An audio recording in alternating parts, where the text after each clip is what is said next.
ذرا سوچیں کہ علم کا ایک ایسا عظیم مینار تعمیر کیا جائے جو ہر سوال کا جواب دے، ہر نظریے کو اپنی جگہ دے۔ مغربی تاریخ میں ایک شخص نے یہ کر دکھایا، اور اس شاہکار کا نام ہے سوما تھیولوجیکا۔ یہ کوئی عام کتاب نہیں بلکہ ایک پورا فکری نظام ہے۔ آئیے آج اس کے اندر جھانک کر دیکھتے ہیں۔ دیکھیں، سوما تھیولوجیکا کو محض ایک اہم کتاب کہنا اس کے ساتھ ناانصافی ہوگی۔ اسے اکثر عیسائی فکر کی سب سے بڑی، سب سے متاثر کن کامیابیوں میں شمار کیا جاتا ہے۔ اس کا اثر اتنا گہرا ہے کہ صدیاں گزرنے کے بعد بھی آج تک محسوس کیا جاتا ہے۔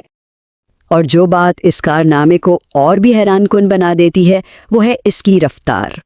ذرا سوچئے، پرنٹنگ پریس سے بھی پہلے کے زمانے میں یہ ضخیم کام، یہ فکری پہاڑ صرف 9 سالوں میں لکھا گیا۔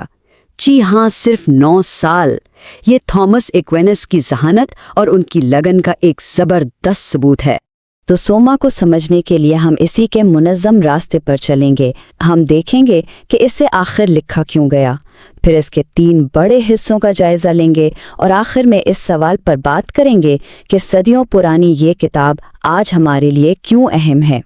تو سوال یہ ہے کہ اس زبردست فکری عمارت کا معمار تھا کون؟ ان کا نام تھا تھامس ایکوائنس، اور اتنے بڑے کام کے پیچھے ان کا مقصد حیران کن حد تک سادہ اور عاجزانہ تھا۔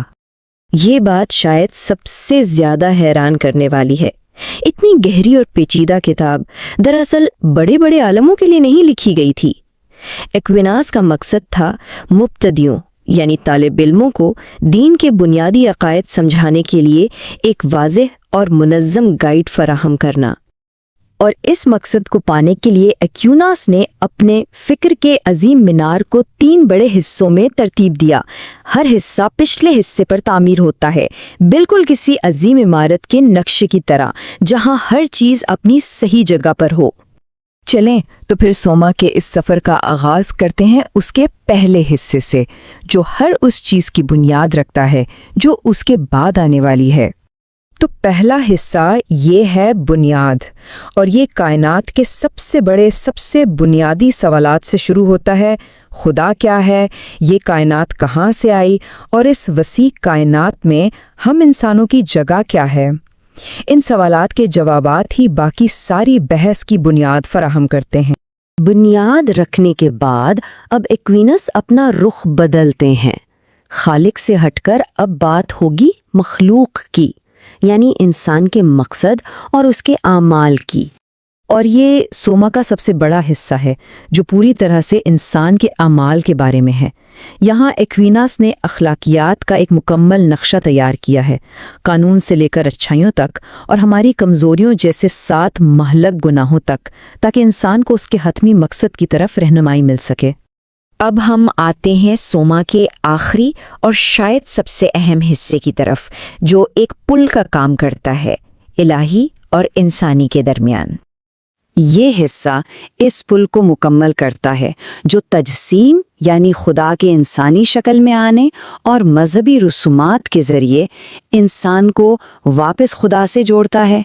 لیکن یہاں ایک تاریخی المیہ بھی جڑا ہے۔ ایکوائنس یہ عظیم کام کبھی مکمل نہیں کر پائے۔ ان کی وفات نے اس فکری مینار کو ہمیشہ کے لیے نامکمل چھوڑ دیا۔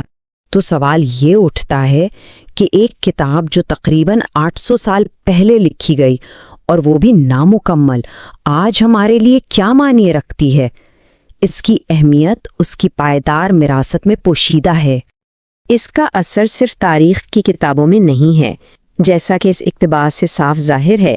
سوما کا مطالعہ کرنے اور اس سے سیکھنے کا سلسلہ صدیوں سے بغیر رکے جاری ہے۔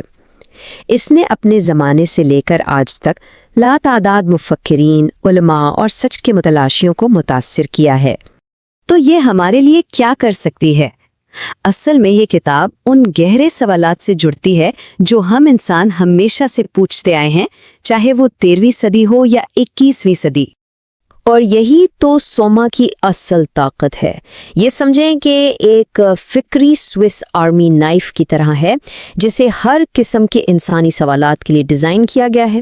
چاہے کسی کے ذہن میں کوئی چھوٹا سا تجسس ہو، کوئی سنجیدہ اخلاقی مسئلہ ہو یا وجود کے معنی کے بارے میں گہری تشویش ہو، ایکویناس نے ان سب کے لیے ایک راستہ فراہم کرنے کی کوشش کی ہے.